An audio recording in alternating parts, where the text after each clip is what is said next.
大家好啊！今日我想介紹推介嘅應用程式就係 CapCut。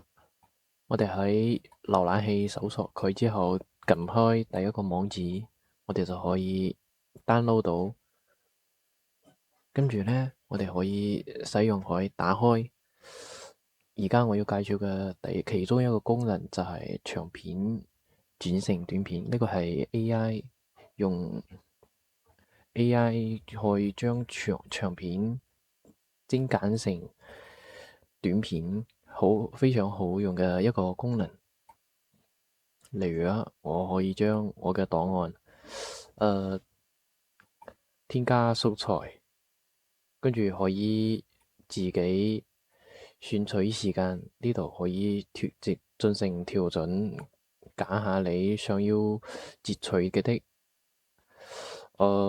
係你想要的視頻長度啊，跟住我哋可以進行轉換。依家進行轉換需要一啲時間。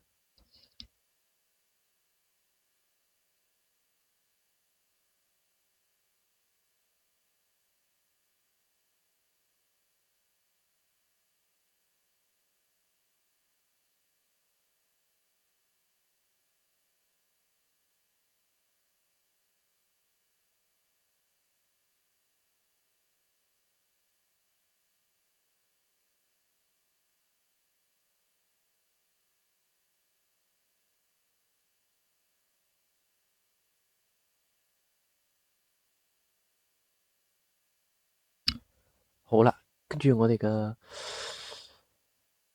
短片已經完成咗，我哋可以進行編輯。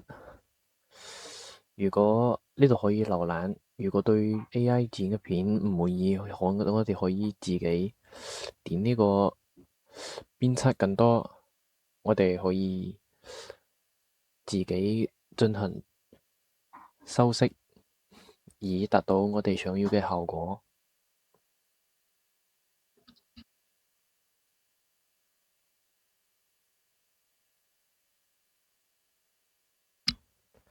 呢度咧就係好常用嘅剪片功能啦。呢度可以添加，呢啲係文字，可以輸入字幕顯示。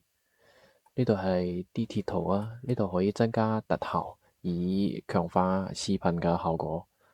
轉場咧都係兩個影片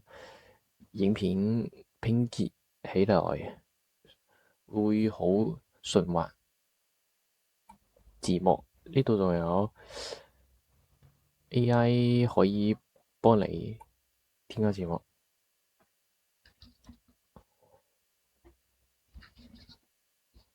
跟住我哋就將完成好嘅視頻匯出。